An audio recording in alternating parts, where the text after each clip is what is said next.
First of all, I would really like to thank all of you for joining this. You know, for many of us, me, Matthew, Jean-Luca, Inya,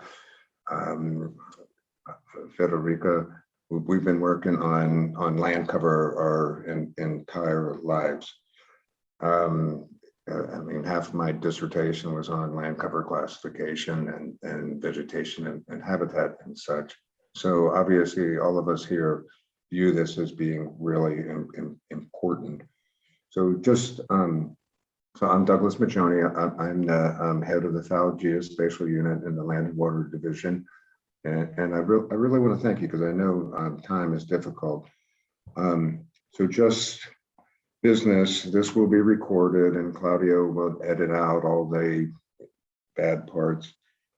Please mute your microphone and turn off your video. Please use the chat for questions, comments, and information. You have the agenda.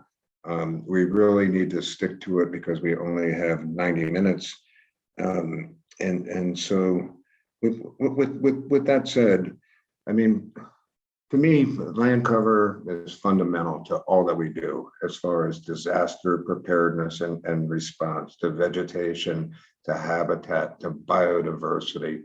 And so it's something that many of us have developed over the years. I mean, I'm old school, you know, I was working with, gosh, Landsat, MSS, embarrassing, and such. And now we've got the Sentinels, and all the high-res data, but it underpins just how important land cover and land use is for everything that we do. A short example, Laura Prada's WFP, Desert Locust in Somalia. She calls our lab and says, hey, can you help us out, work with us on land cover mapping? And so, yeah, so Federica and Antonio are like, yeah, we can actually, gosh, we got machine learning now. We will generate a new one in order to support this immediately. Next slide. So you've had a chance to read about the history of ISO TC211 land cover, and now the creation of the Land Use Advisory Group. Which I think is really important. None of us would do this if we didn't think it was important that we look at the ontologies, the nomenclature, and such, so we can generate reliable statistics. And next, please. So I'm not going to belabor this. I think most of you know this. Yeah, next slide. Yeah, so it drives all the climate science as far as the SDGs, but also UNFCCC, UNCBD, CCD, Forum on Forest, and so I think we all agree that this is very important and across all the sectors, including, well, especially insects and pathogens, water and energy sectors. Next, please.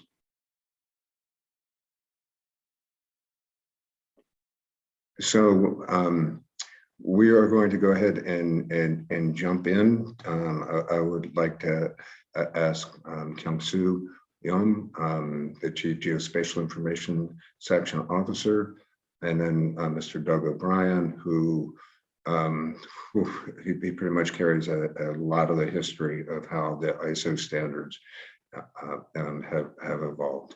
Kyung-Soo, please, sir.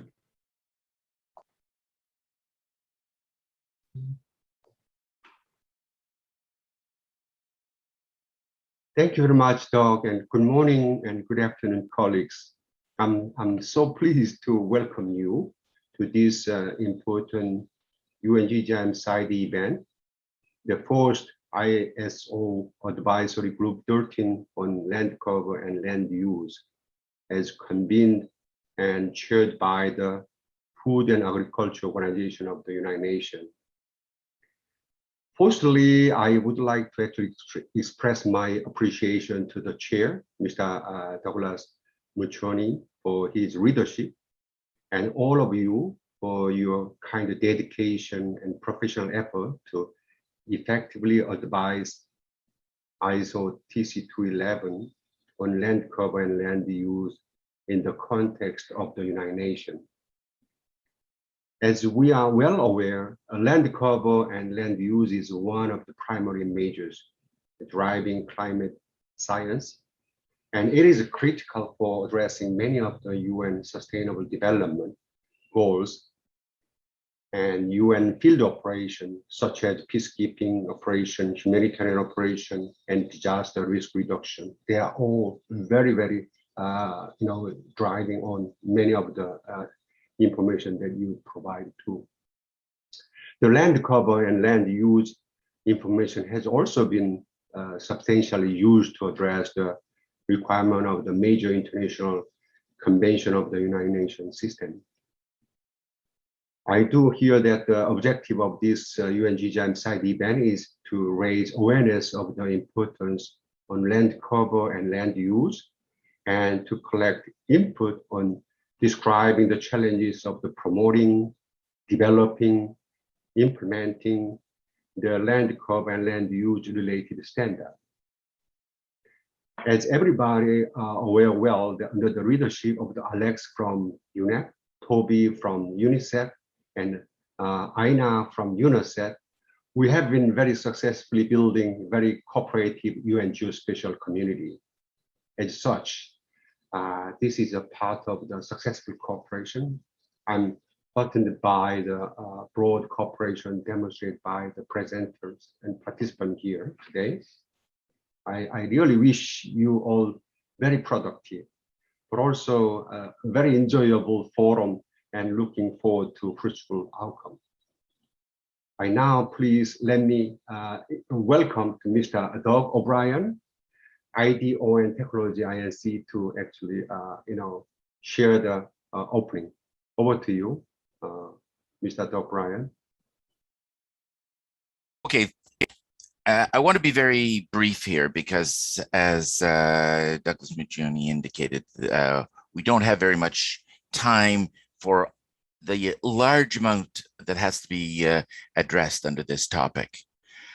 So I want to start by just indicating that this, as was just indicated by Kyung-Soo, land cover is one of the primary measures driving climate change science, and it's critical for the estimation of world agricultural production. And we've got to aggregate data sets from around the world in order to do this. But that's difficult because everybody isn't doing things the same way. For valid reasons, different countries develop legends, schemas, and methodologies that suit their particular needs. And they've been doing it for a long time, and they have quite a bit of legacy data, and nobody's going to change anything. So we have lots of data around the world that we somehow have to integrate. And the standardization can't be tell somebody to do something different. No, the standardization has got to be, let's develop a mechanism where we can integrate data from multiple sources. Legends just right now don't line up, and they never will. One of the focuses here is to drive the UN Strategic Development Goals. And that means that we really need to have compatible data. How do we do this? How do we relate something where a forest in one country is different than a forest in another country? As I say, for valid reasons within those countries, but the measures are not the same. There's been some developments that have been going on, and the first task is to try and know what's out there. So we've got to know what's been developed within the UN, and we got to know what's been developed within various nations. That is, we need an inventory. So the first thing that's been done is the UN FAO has developed an internal register, and its aim is to create an open register with partners. That is, the first register is a UN FAO register listing everything that's been developed in the UN in the UNFAO with the appropriate legends, and they've evolved over time, and a mechanism so that we know that all of this is compatible. The second thing is to try and integrate other legends from other sources. And how do we do that? Well, there's work for a long time in FAO, but now there's work going on in ISO. There's an ISO standard from 2012 that addresses land cover as a meta language. And then we've now tried to extend this. We're calling it land characterization as a general topic, but it really addresses two things, land cover and land use. And there's a typo here, that should be a 3. Because it's open, I guess I can modify it. And this standard ISO 19144 part 2 addresses land cover, and 144 part 3 addresses land use, but they are not schemas. They are meta languages. That is, they are mechanisms of describing how one legend aligns with another. It's description of the basic underlying elements in an ontological manner so that you can actually build cross connections, and this leads to being able to do geostatistics. Geostatistics is one of the important outputs of this. Also, change management, which is, again, it's comparing over time rather than comparing different locations. But you want to be able to compare over time from different locations. So that means that, again, we need more than just multiple legends. We need to have this meta language to integrate. And then eventually we want to be able to unify the geometry. And there's also developments going on in ISO on that. ISO 19170 gives us a discrete global grid mechanism that's scalable, and we could of equal area, and that's the very base for geostatistics. So, in summary, and this will all be addressed by other speakers, a user study is being undertaken by TC211 Advisory Group 13. This group, the intent is to study what's being done from different sources. So it's a call for input. The second is a register so that this can be recorded. There's an ISO standard for how to do such a register. The work that's being done here is compliant with that. And the last, but I mean, we started it as the first step, is the meta language that allows us to do integration. So that leads into the presentations of all of the others that will be coming up. Thank you very much. Thank you very much, Doug. You are like our institutional knowledge for a lot of this and the evolution of it. I'm going to jump into the talk by Mark on land cover and land use in the Global Geospatial Information Management Community, GGIM. And thanks a lot, Mark, for last minute stepping in. Okay. Allez-y. Merci. Good morning, good afternoon, good evening, everybody. Can everybody hear me? My first point. Yes. Yeah. Wonderful. Thank you. Just going to select the screen. Hopefully, we can see my slides. Yes, we can. Excellent. I hope that there are no fire engines in the background, unfortunately. When I moved here a year and a half ago in March 2020, I didn't think moving next to a fire station would be that much of an issue. It turns out I was wrong, so I apologize for any background noise in advance. So, as Doug kindly introduced, my name is Mark Iliff. I am with the UNGGIM Secretariat, and just want to welcome everybody to one of the side events that we're hosting on the margins of the 11th session that will be proceeding next week. So just before we get into sort of the activities that have been tangentially related to the land use land cover across UNGGIAM's program. I just wanted to give an introduction to the depth and breadth of UNGGIAM's program. It's led by UN member states. Mark, you're breaking up a little bit. Is there? Can you closer to the microphone or something? At least on my end. Oh, that's better already. Turning my headset off, Doug. Yeah, that's better. Thanks. Sorry, Mark, if you can speak a little slower because maybe connection is weak. Okay. So, as discussed, I wanted to provide an overview of the architecture of UNGGIAM. Specifically, there are many areas where land use and land cover have intersect with our very, very diverse program. UNGGIAM is led by UN member states, and much of the substantive work is undertaken within UNGGIAM's functional groups, whether it is within the working group on geospatial information for the ISDGs or the high-level group on the integrated geospatial information framework. There is several functional groups, each in their individual places. Now, when it comes to the history of land use and land cover, there's a very diverse portfolio and a very diverse and rich history.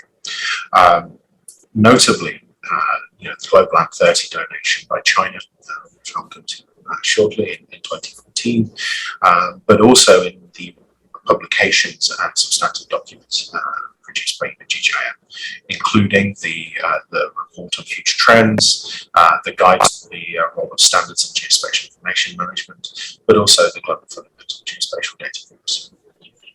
These links are interactive, so you're able to go back in the presentation and click through to these documents and read them.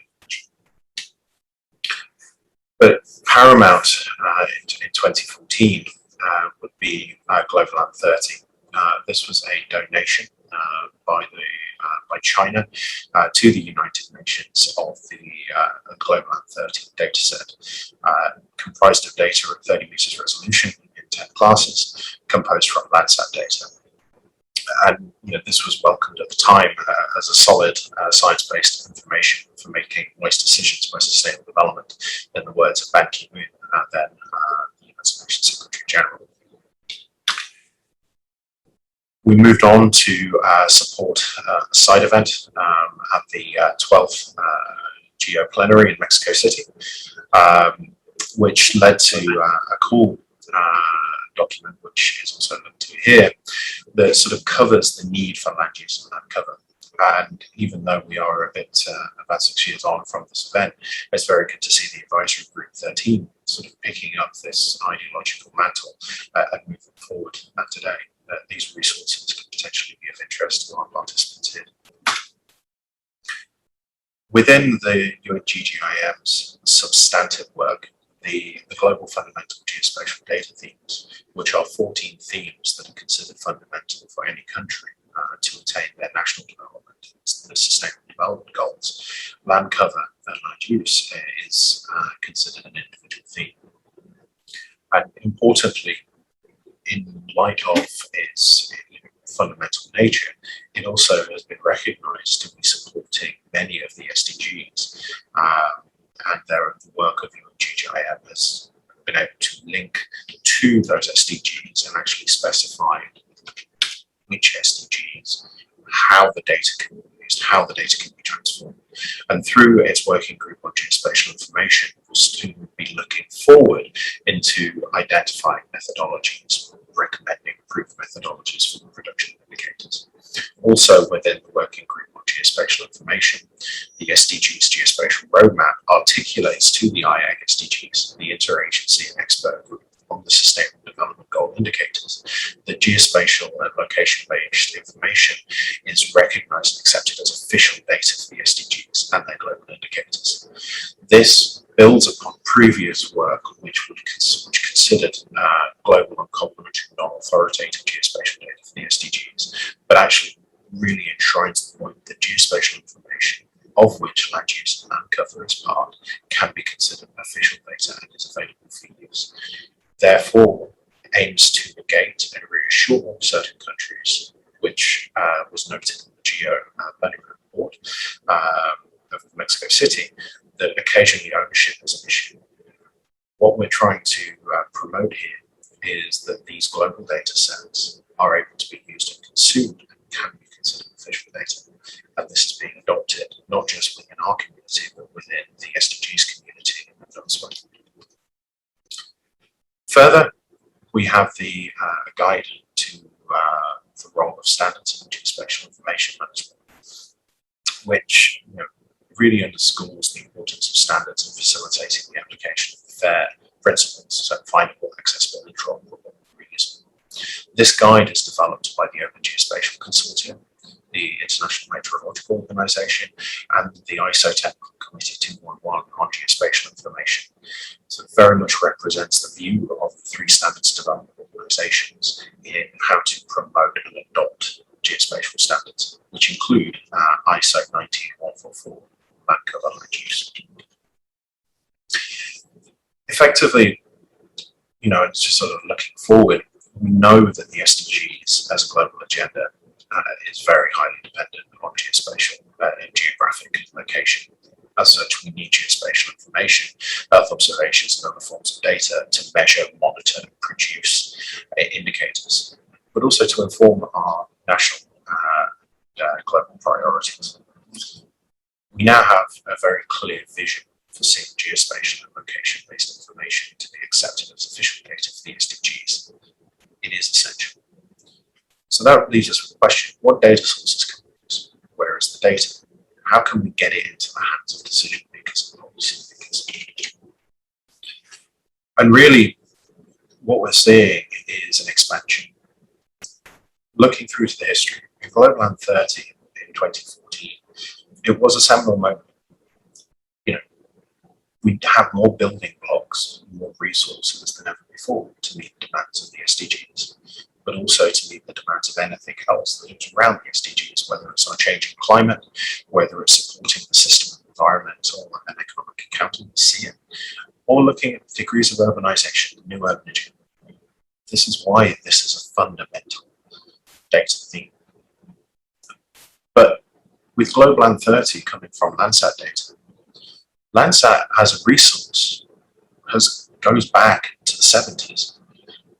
This is where that technological progress really needs to be harnessed. While we have these data sources available, it's only recently we've been able to create the sort of data streams necessary to make that for those sorts of informed decision making at scale. So how can we make sure that those innovations and technology get put in? And recently, over the past few weeks, Esri, in collaboration with Microsoft and others, have released a 10-meter land cover data set. We are seeing a proliferation of data cubes, which allow access to data better than ever before. Artificial intelligence is being progressively more significantly used. But really, this will mean for nothing unless we're able to connect it to these programs and actually put it to use. Really, this is where we need that integrated data ecosystem. Many of you will be aware of the framework on the right of the screen, the Integrated Geospatial Information Framework. This is where I would urge all participants of this meeting, but also the advisory group 13, to consider how the IGIF can help integrate and bring these innovations and data together so the innovations in land use and land cover can to inform decision making. In sum, and looking forward, we must ensure that we're guided by the needs of our countries, not just the technological opportunity in front of us. Who are the users? What are they going to want to need? And how do we advance? And just as some food for thought, this is a report, the quote on the right is from the report of the 6th Echelon UNG Giant 2016. A sustainable operational system that generates land cover data sets according to specific user requirements for geographic scope and the number and types of classes. Data sets can be generated on a regular basis using consistent methods and with needed accuracy. Okay. I hope that in the next coming years and in future, we're able to realize this vision. Thank you very much. Doug, over to you. Thank you so much, Mark. I mean, one thing is obvious about the people that we work with on this. We are passionate about how important it is. I would like to introduce Matt Allen. Unfortunately, Agneta Engberg can't be here because of flooding in Sweden. Is that your dog, Matt? Yes, that's my dog in the background. I'm so sorry. I don't have the fire trucks. Maybe they would have been more fun to listen to. I only got the dog. We are dog friendly. Yeah, and again, excuses from the chair that she couldn't attend, and I will try to do her and you all justice by giving a brief history about ISO TC211. Geographic Information Geomatics. My name, Mats Olin, I'm from Sweden. I'm the committee manager of ISO TC211. And see if I can get this working. In November 1994, ISO TC211 was started up with the resolution of selecting Mr. Olaf Östensen as the chair of ISO TC211, and he actually stayed in that position for 22 years. So he is a man that we have a huge thank you to within the ISO community and also in other areas.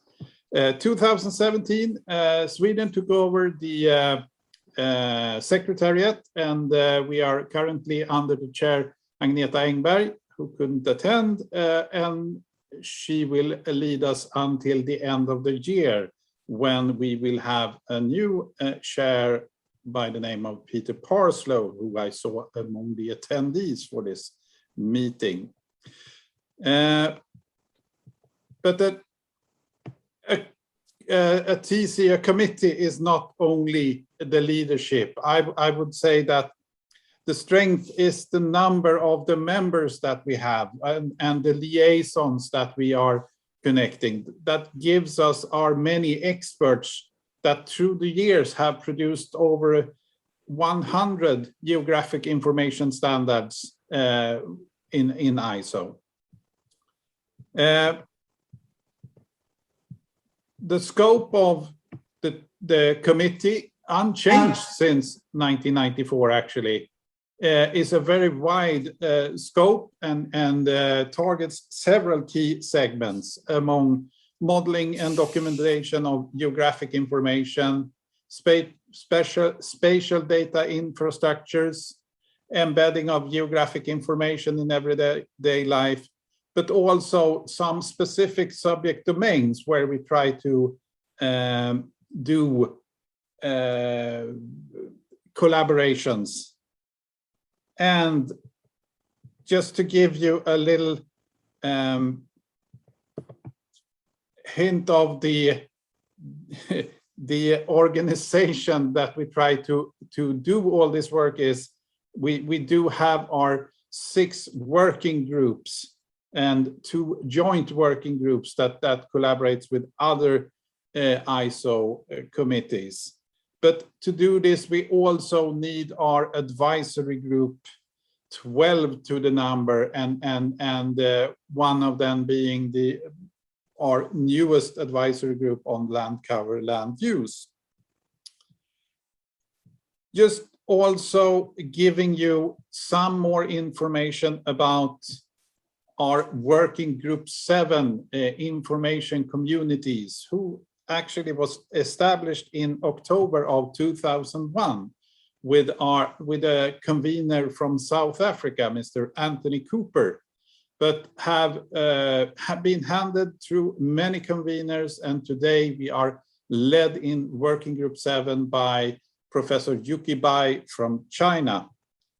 And I would like to just highlight the context where land cover land use is placed within ISO it's among other important areas, and the four that I would like to highlight from Working Group 7 is the metadata, which we actually started working on in 1996.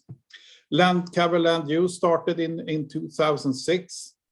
Land administration domain model, that the work started in 2008, and also addressing when the work started in 2009, just to give you a little bit of that context. And with that, I should actually not continue to bore you with a history lesson, but just saying that there is a lot of historic information at our website, and if you are interested in more information about TC211, do not hesitate to contact me at any time. Thank you, and over to Doug. Mats, thank you so much. No, you were not boring us with the history of TC211 and WG7. It's really fantastic, and it just underpins, we don't have to do this. We do it because we know it's important, and it's really important, the work we do. And so I think all of us really appreciate your work and those who came before you, to lay the framework for this. So I'm going to ask Dr. Toby Wicks to give a short talk on interlinkages between the AG, LULC, and the UN Geospatial Network, because this is kind of what we're trying to do here, is to, I've been involved with UN GGIM and UN Geospatial, and then also with ISO, and it's not that we are separate. I mean, ISO has been integral to everything that's been going on in the larger the UN. So thanks, Toby, for taking the time. Much appreciated. And you're the co-chair, right? Of what are we calling it now? That's right, Douglas. Guilty. Co-chair of the UN Geospatial Network. And thank you so much for the invitation. It's great to be with you. I'll just take a few moments. And there's a word that I would like to use about today that nobody, I think, has used yet today, and that's to celebrate. I'd like us to take a moment to recognize and celebrate what is really a massive coordination effort between Doug at FAO, the international organization, between ISO standards and also member states.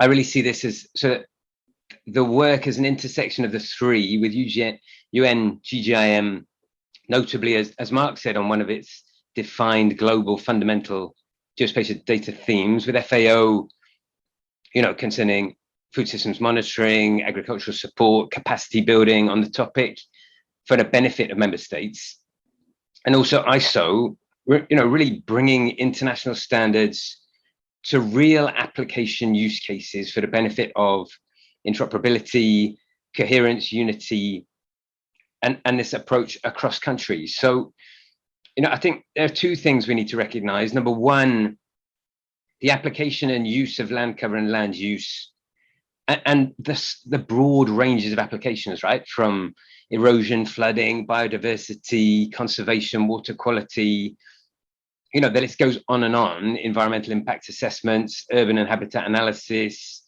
ground operations and movements, and so valid and applicable to programs of the UN. And then I think, secondly, the importance of land cover and land use geospatial data themes for multiple UN entities, for the work, the analysis, and the operations. UNICEF today launched the Child Climate Vulnerability Index. Just another example of a piece of work that is so fundamentally linked to land cover and land use. So I think for me, this collaboration of FAO, ISO, and member states on land cover and land use is really a model. It's a model that we should be looking to scale and replicate. And I think there are other examples. So the work of UN DOLOS and IHO on standardization of maritime limits and zones, another good example of a collaboration with member states. And I think bringing standards and fundamental themes for the benefit of wider availability. The recent establishment of the task team on the nexus of geospatial data and health, another good example, and an upcoming exploratory meeting on this matter will bring relevant stakeholders together from member states, international standards, INGOs, under the convening of WHO and the Geospatial Network. And I think, you know, the UN Geospatial Network looks forward to work on other fundamental geospatial data themes to initiate this international overarching governance on them in collaboration with member states and other relevant partners. I think we'd all agree reliable and high quality integrated geospatial data must be available and accessible for member states and the UN to respond to emerging crises, whether related to climate change, health, economic recovery, peace, regional and national, local levels, of course. So all left for me to say is we really look forward to, you know, following and preceding the advancements of the FAO, ISO and member states collaboration on land cover and land use. And you can count on the UN Geospatial Network for support as appropriate. Thank you. Back to you, Doug.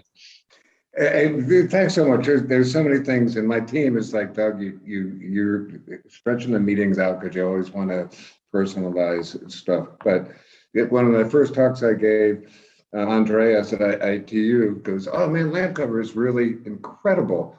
And I'm like, "You are the International Telecommunications." And I'm like, "Why?" And he goes, "Radio wave attenuation." And I'm like, "Ah." And then England, WTO, Doug, you know, this AEZ, could you run some specialty crops for us? And I'm like, thanks. I mean, so this is what's really, really important. And I think this is a phenomenal success of what has been built as far as UNGGIM and UN Geospatial. It's just phenomenal. And I appreciate the application and use cases scenarios that you mentioned. So I have to stop opining now and move on. And so I have the pleasure of introducing Fatima Mushtaq, who is one of our best and brightest, who has taken on not only the land cover registries, but other stuff. And so I'm really excited to introduce her. Fatima. Thank you so much, Douglas. Hello, everyone. I am Fatima Mushtaq. I'm working in Geospatial unit in FAO, currently based in Pakistan. So let me share my screen first.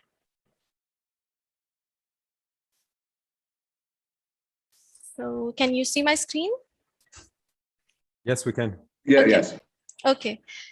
So I assisted in the development of this registry, and now just a minute. And now I'm serving as a coordinator for the same. So I will give you the short introduction to this registry. So what is this registry? This is a land cover legend registry, and it is a database recently established and maintained by FAO for assessing land cover legend, their classes, datasets, and related reference documents. It is based on international standards, and anyone can access it and download data in different file formats. Metadata for this registry can be accessed from CCAN platform. And this registry supports multi-languages, for example, English, Spanish, Urdu, and French, etc.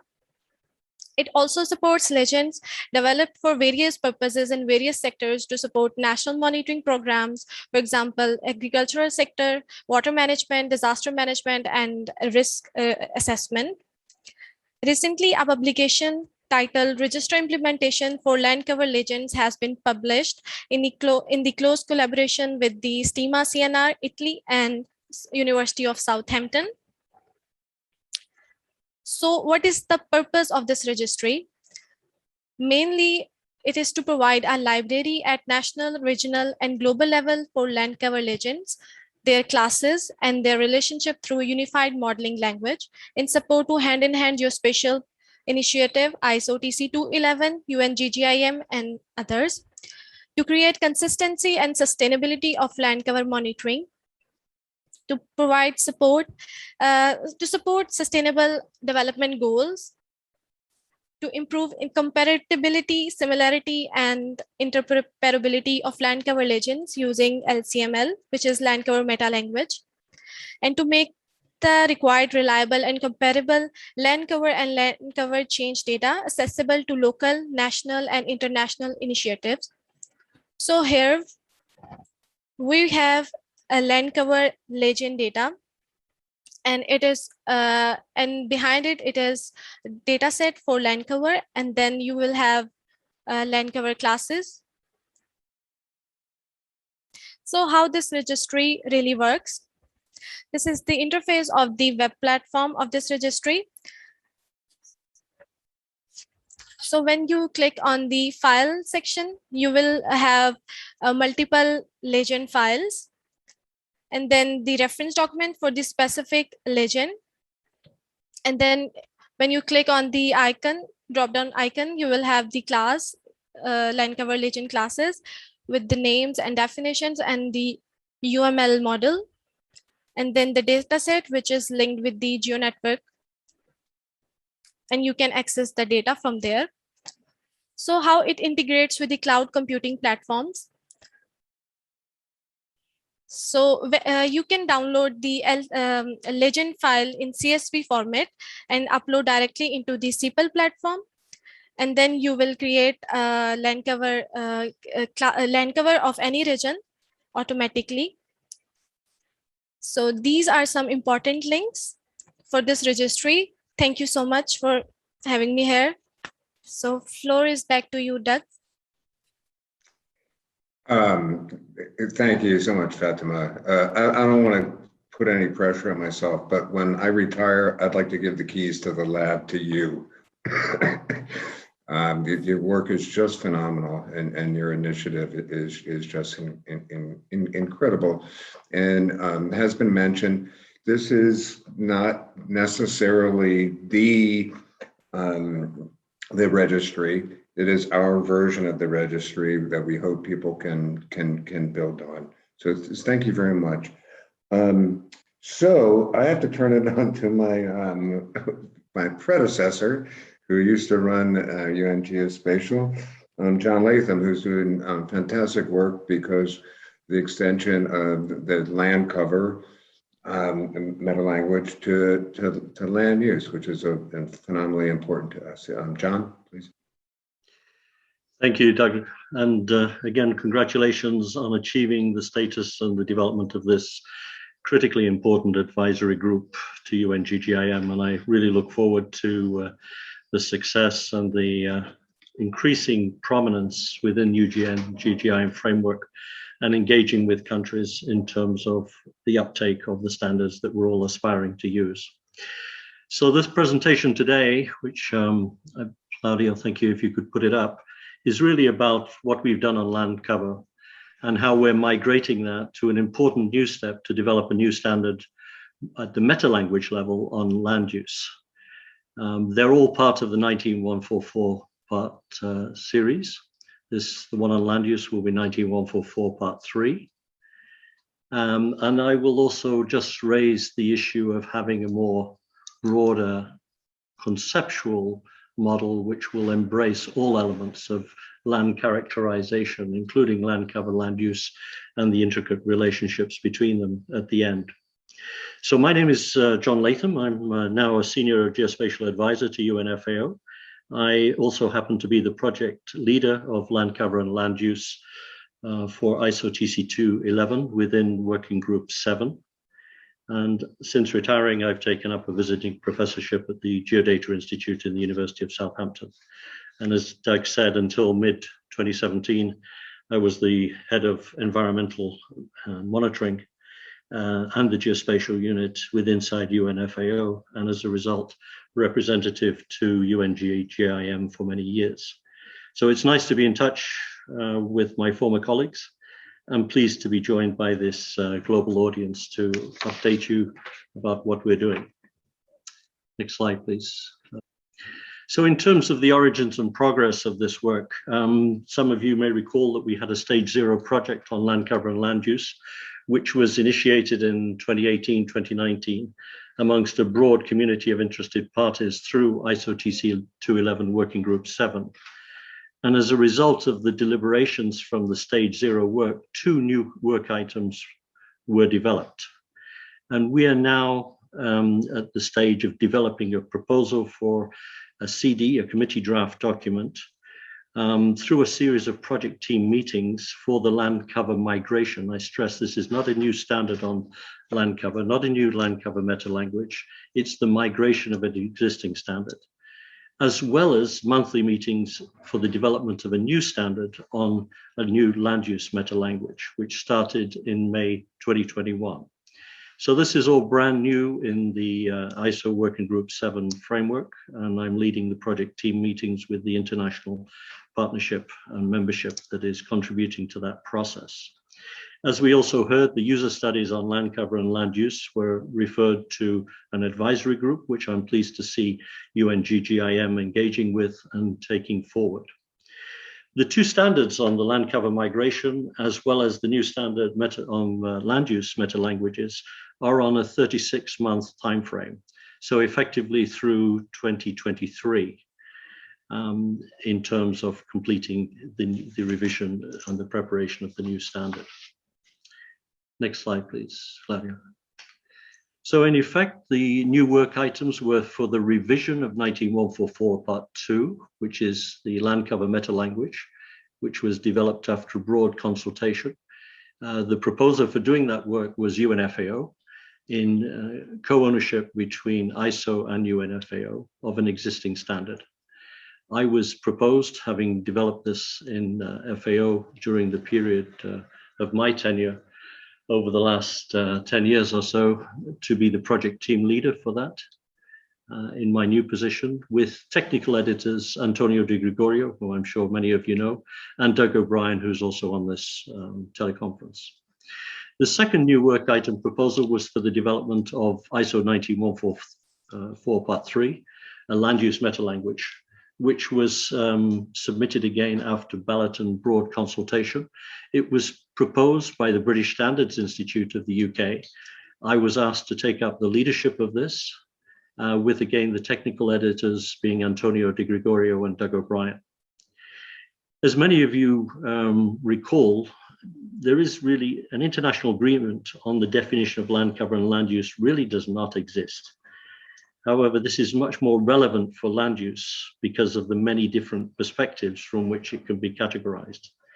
The term land use has different meanings across so many different disciplines and is consequently identified with a wide range of different parameters. For instance, the ones determined by natural, economic, institutional, cultural, and legal factors.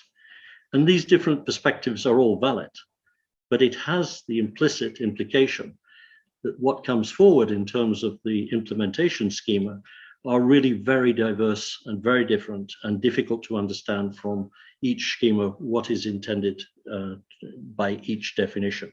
So a new standard on land use at a meta language level has become an important imperative in terms of being able to translate, as indeed we've just seen with the registry on land cover, so we can translate between different land use schemas in the future. Next slide, please. So how do we differentiate land cover from land use? Well, there are very important differences as well as critical connections between the two concepts. For the purposes of this standards work, land cover is the observed biophysical cover of the Earth's surface. And for land use, it is the intentional activities undertaken by humans in certain areas to change or maintain it for some purpose.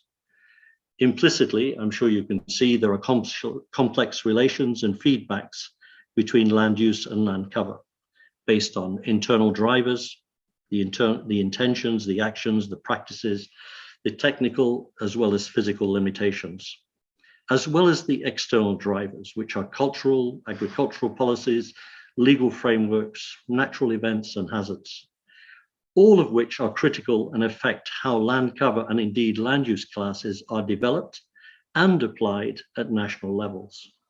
So in effect, there's a clear relationship between land cover and land use. In fact, many existing old land use classifications are based on land cover information, and indeed vice versa. However, the two are very distinct and must be kept separated at a conceptual level. One could also state that land cover is the result of land use at a certain moment in time and observable through Earth observation.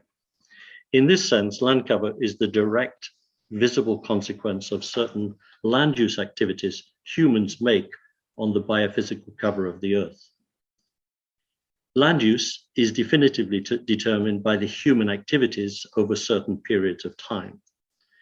So whilst land cover is assessed at one moment, the associated land use is determined over a certain time period, and an effective and functional relationship between cover and use needs to be established formally. Next slide, please. So what does this mean in terms of the next steps and the current work?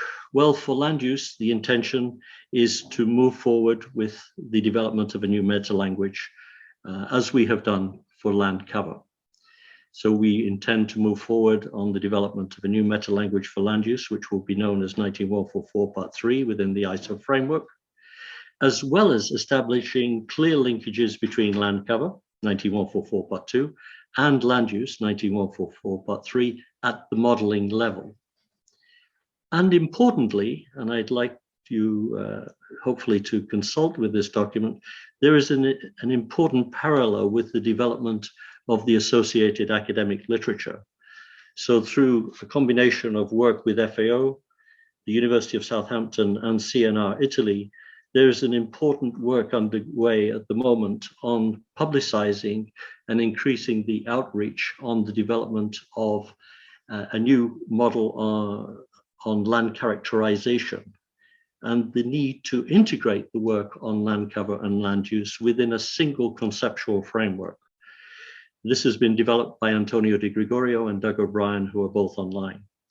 There is also another important academic publication on land registries, which Fatima has referenced, which is also underway and will be online shortly. Next slide, please. So as you may know, the work on land cover meta-language is not new. Indeed, Doug and Mats have alluded to the fact that we started this as far back as 2006 to develop a new land cover classification standard in FAO. And indeed, I'm pleased to say that I was leading that in the period that I was in FAO. There was also a standards process which was developed in ISO specifically to address classification systems, 19144 Part 1. That is an important umbrella classification standard that sets the framework for all future standards under the 19144 Parts 2, Part 19144 series. The second was 19144 Part 2, which is addressing land cover. The third is going to be on land use, and the fourth, we hope, will be on registries. And in each case, the objective has been to develop a meta-language that allows all legends implementation schema effectively to be described in a consistent way so that data may be integrated and compared at the international level. Next slide, please. So to recall, LCML, the land cover, is a meta-language. I keep stressing this because there's a lot of confusion between implementation schema, national legends, versus meta-languages, which may be used to describe a wide variety of land cover classification systems at national and subnational level. At a technical level, the LCML operates by describing each class in a land cover classification system in terms of a set of basic elements that, when combined, described each aspect of land cover classification systems classes. And any particular land cover classification system class can be described as a combination as a set of land cover elements. So we can say take element A, B, and Q and Y, and then you can look at what another country is doing. You can compare those elements between, and you can look at the inclusivity or absence of any particular element. By comparing land cover classes in this detailed manner, you're able, in effect, to translate between existing implementation schema. The plan is to continue this model through a development of a land use meta language. Next slide. So to recall the approach that we used for 144 Part 2 at the LCML level, which was published in 2012 as an ISO standard, together with the UNFAO, land cover meta-languages uses a set of consistent classifiers to fully describe the elements in a land cover legend based on the observed biophysical cover of the Earth's surface. These classifiers, together with a set of defined attributes and characteristics, can then be combined to create or describe a classification system. And a set of registers, which are yet to be deployed, allow the list of attributes and characteristics to be extended and compared. Next slide, please. So the work on the model for land use, the LUML, is proceeding in the same way, defining in this case the functions and activities of land use. And then we will begin to look at the relationship at the element level between land cover and land use. So what you see here is in effect the broader LCMHL level, where we have both land cover on the left. You can't see it, unfortunately, because of the resolution, but we have land cover on the left-hand side of the LCHML model, and we have land use on the right-hand side. The advantage of this is that we're not moving forward on just land cover or land use, but we are actually developing a model with many different approaches for the characterization of land. It could be pure land cover based on the physiognomic aspects. It could be land cover with some land use attributes, such as the functions or activities of land. Or it could be pure land use based on, again, functions and activities. Or conversely, land use with some land cover activities, and the functional relationship, importantly, between land cover and land use. So I hope you begin to see the broader opportunities that are being brought forward by not having individual standards, but looking at the intricate relationships through UML modeling and through the element level work of the relationship between these important standards. They will become critical. They may become. So John, we're going to have to move on. I really apologize because, you know, I find this fantastically interesting.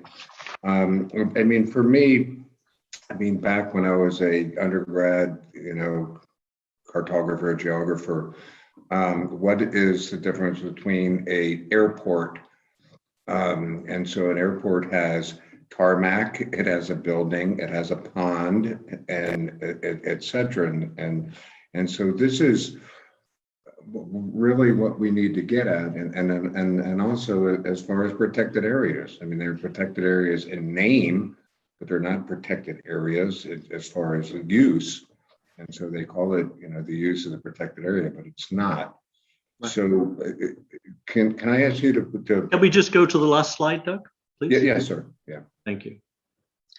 So whilst these are moving forward in the project environment and we're at CD level by the end of this year, it will take another 9 months to get an evolved work program. And by another 2.5 years, we'll have final standards. Claudio, can you just move to the last slide, please? Because there's an important initiative, keep going. There is an important initiative, and I'd like to, next slide, just refer to the fact that at the moment I'm also supervising a master's research project, which is being run by Denise McKenzie, who's the former chairperson of AGI. And she's undertaking the development of her own master's thesis and has designed a questionnaire to look at the broader implications of land cover and land use data within the climate context for SDG measurement and monitoring, and understanding how land use data is used to report on the SDGs. So as part of this process, she is now going to distribute a questionnaire, which we're in the process of designing. And we hope we can encourage many of the participants today to be interviewed by her. The survey will be distributed on a web-based Google platform.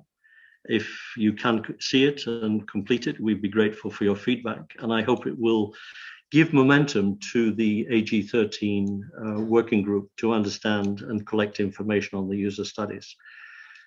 With that, thank you very much indeed for the opportunity to participate, and look forward to seeing good things coming out of AG13.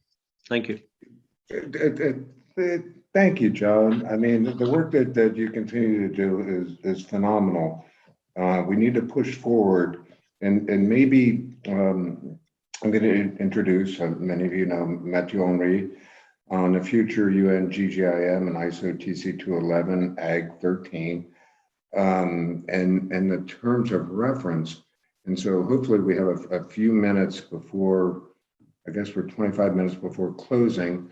Inya is going to lead a discussion. So maybe Matthew, and I really appreciate the fact that I've got, you know, John, you and Antonio and Doug, et cetera, here is, I think this is a really good opportunity that we have to integrate ISO with UN GGIM and what's going on. And so I was happy to take on that role with your loving support from you and John and Doug and Matt, et cetera. So Matthew.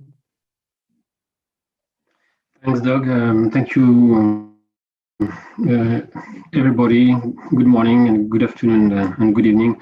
I will quickly talk about this advisory group 13 on land cover and land use that was established to advise the ISO TC211 on the geographic information on the application and the implementation of the TC211 standards on the land cover and land use in the context of the United Nations, but not only, and under the auspice of UNDGIM, as mentioned earlier, and other international and other process related to use of land cover, the land use.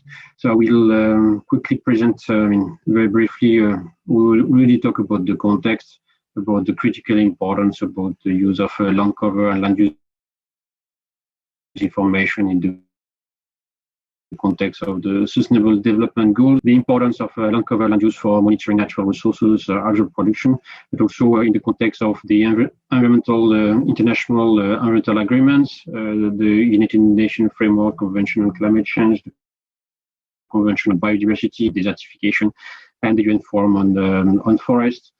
So in the last plenary of the Technical Committee on Geographic Information, the GEOMATICS TC211 of the International Organization for Standardization, ISO, in June 2020, a proposal was made to establish an advisory group, and the advisory group was established by resolution, and the Land Cover Land Use Advisory Group will advise the ISO TC211 on the application implementation of standards that were mentioned earlier in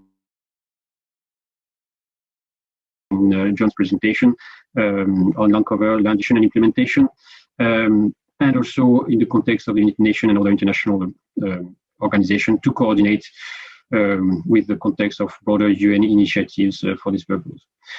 The Land Cover Land Use Advisory Group will comprise of the ISO TC211 chair, the working group governor for the working group 7 on information communities that were mentioned, that was mentioned before. Each participating member can nominate one expert in the group, and all members can nominate observers. What will the advisory group will do? What will be the role? It will recognize the relationship between land cover and land use, and that was highlighted in the last slides from John on the migration and the importance about better consider and analyze the linkages between the land cover and the land use and their interdependency. The advisory group shall remain in existence while the standards evolve.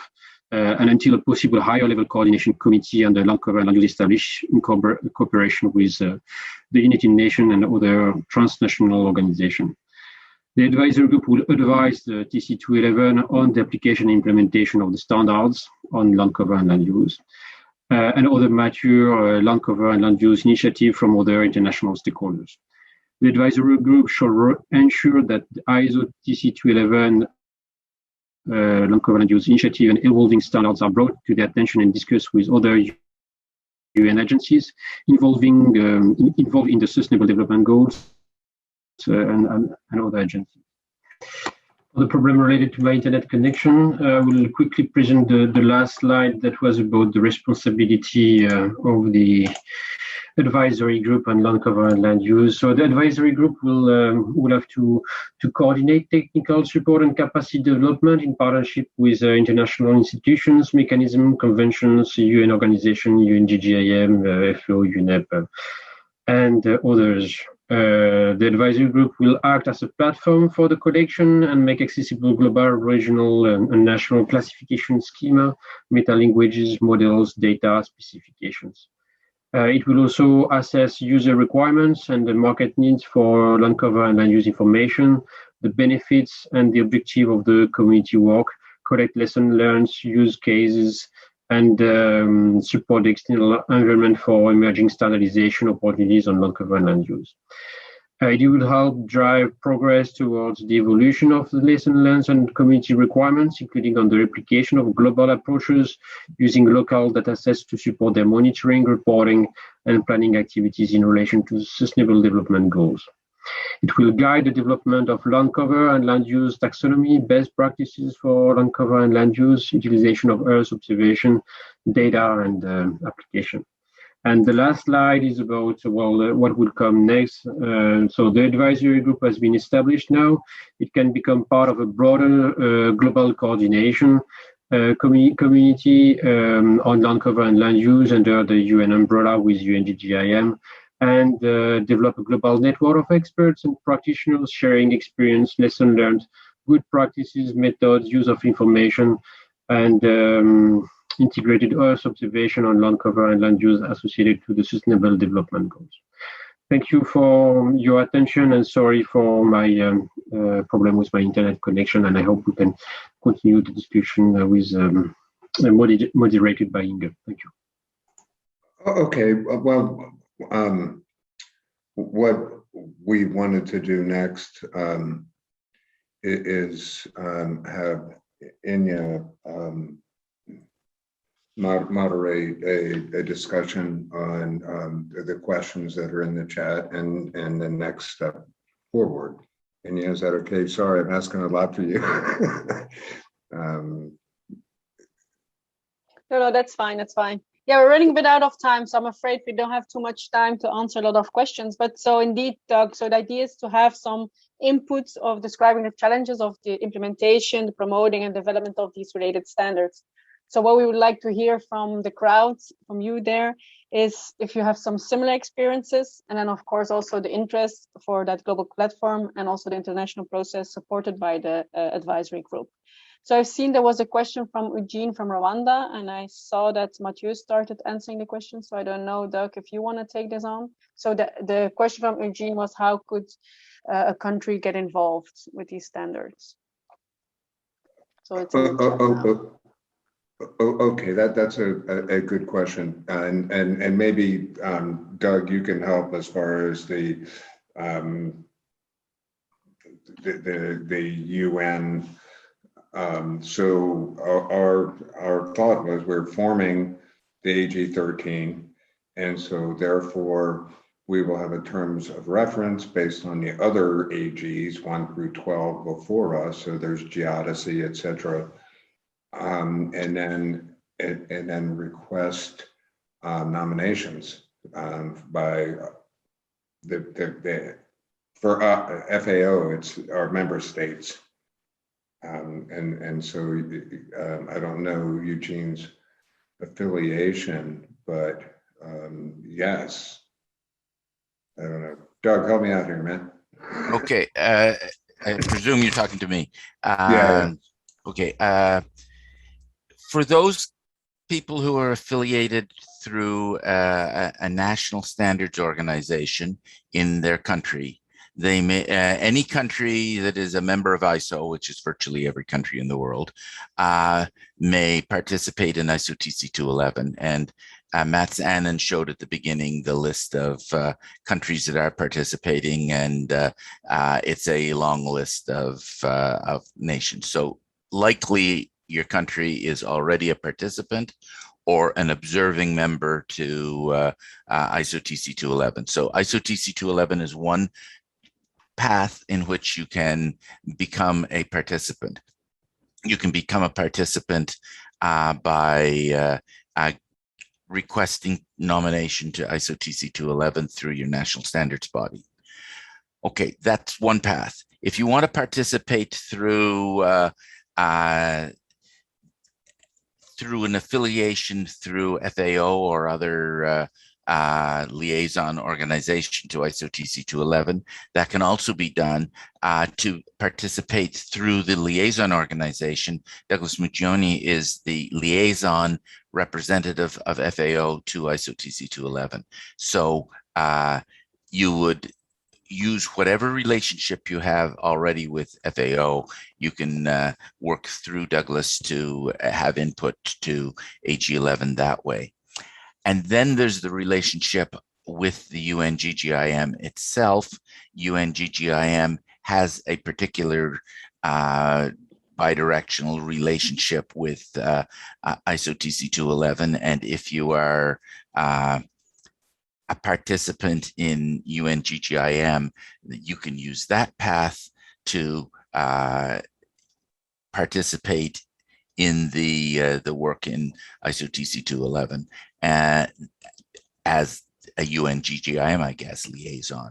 Now, the issue is we have not fully developed the relationship yet between UNGGIM and the AG13. That this is the initial piece of contact the first time we're doing this, but we expect it to grow and become possibly a subcommittee, as we did with land administration or with geospatial referencing, but that's still to be developed in the future. Thank you.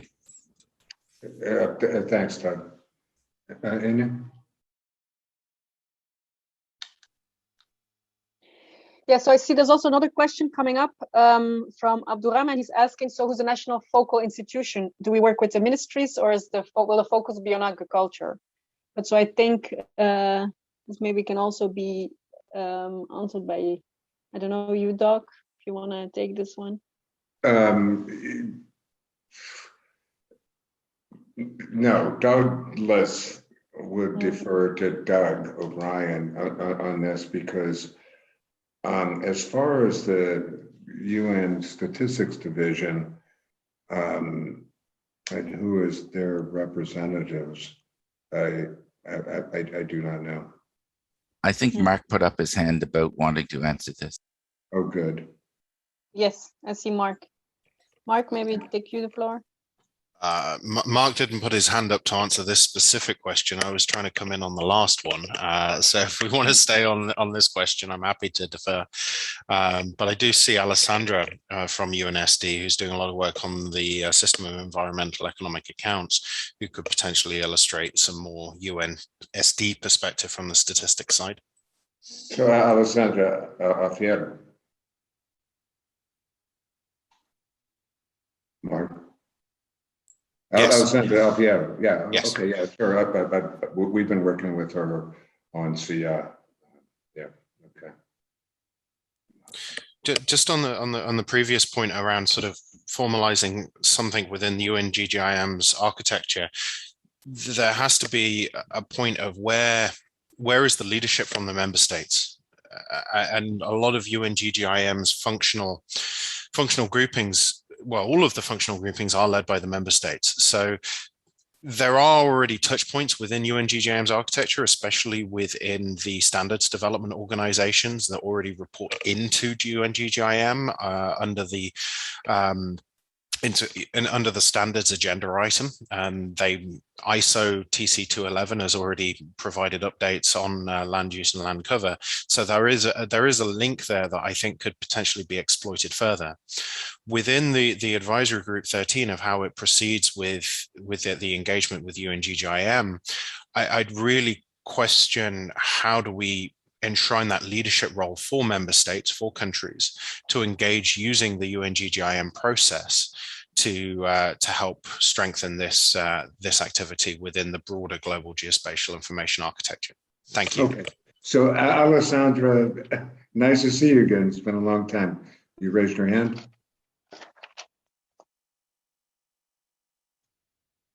No. Claudia, do we need to allow her? Yes, I have been allowed. Yes. Okay. Good to see you. Guys. Congratulations on this. I was very delighted to see that your effort has come through. Yes, I mean, as Mark was mentioning, yeah, we have been working on the system of environmental economic accounts, which has been adopted as a statistical standard. So we follow a little bit of a different process. It's not the ISO, but it's more the Statistical Commission process, which is part of the ECOSOC of the UN, and heads basically the heads of all national statistical offices. And what happened last March is the ecosystem accounts was adopted as a statistical standard. So in terms of land cover, we have worked very closely with FAO, and we are using, of course, the same approach for land cover. And now we have moved to ecosystems, and we have we have adopted the classification, the IUCN classification of ecosystem types. And we are working with countries, especially with national statistical offices, to implement both the land cover and the ecosystem extent accounts. And of course the land use accounts. So the idea is really to work very closely with different agencies, including the mapping agencies. And I mean, FAO is also part of this process. So I mean, we just look forward to continuing working with you in the development as well as in the implementation of this data. Thank you. And so just a follow-up question. So you're working with Francesca Tubiello on the FAOStat, correct? Yes, we work with Francesco Tubiello on the FAO stat, but we are also working with the geospatial community. We are working with the I mean, we were working with you as well with the EO4EA, and I mean, it is a much broader, it's a cross-cutting issue. So yeah, Francesco is the coordinator now within FAO. I think together with Pietro, Pietro is getting a keen interest now, Pietro Gennari, the Director of Statistics within FAO, on basically mainstreaming this work also within FAO. Okay, so one thing that we need to do, obviously, is coordinate between AG 13 and UNSD and the other activities. Okay, so we would count on you as always to. Absolutely. Yeah. Okay. No, I mean that's good because we need to think of a way forward when we formalize the AG 13 and the membership and such. So. Counting on you, Alessandra. I mean, it is very much working across the statistical offices and the geospatial agencies. So, I mean, we are working closely also with the GGIM, of course, in this space. Okay. Yes, as far as using the land cover registries and such into automated mapping, and Gianluca, you might want to jump in as well. We do that very well. Federica? Yes, we are trying to coordinate all the land cover legends that we are now producing for different countries, also in the land cover registry, so that the FAO land cover registry is always up to date with the new land cover maps that we constantly produce for countries.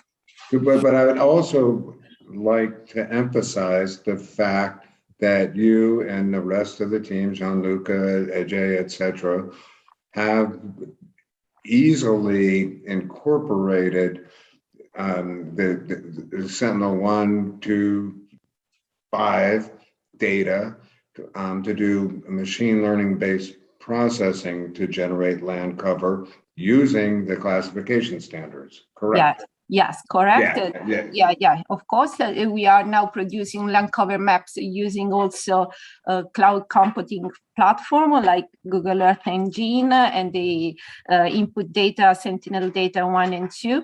And of course, this in parallel with the standardization of the land cover legends.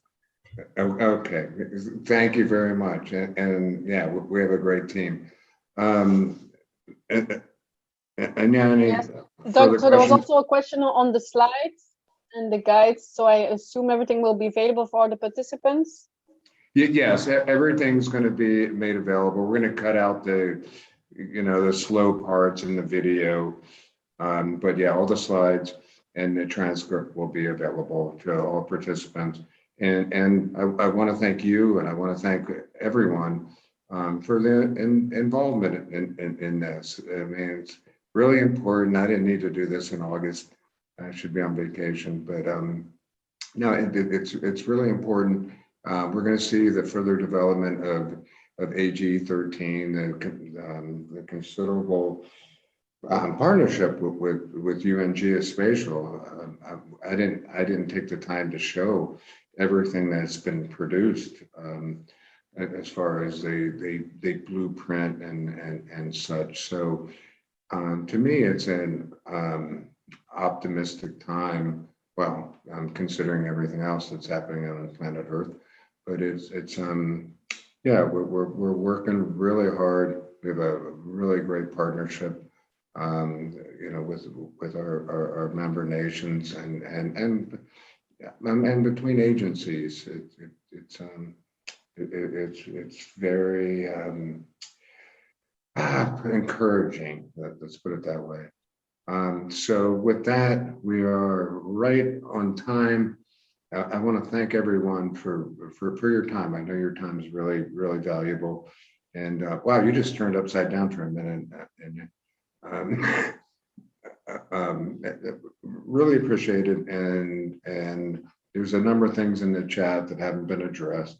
And I mean, part of what we do is this whole process is a network. So you can call us and say, hey, what about this? What about that? I mean, I just sent something to Federica. Somebody was like, well, the GAZE, 4 platform isn't giving me this, the raster. And I'm like, yikes, but we try to do the best we can.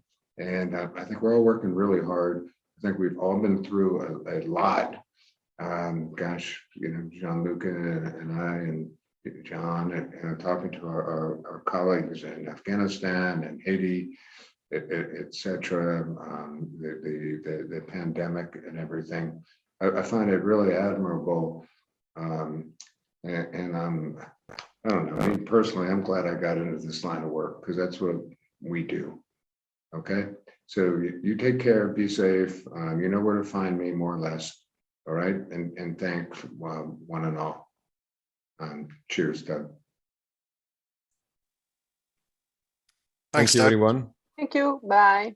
Yeah, thanks. Hey, thanks everyone for putting in all the time. It's so appreciated. Yeah, okay. All right, we'll be in touch.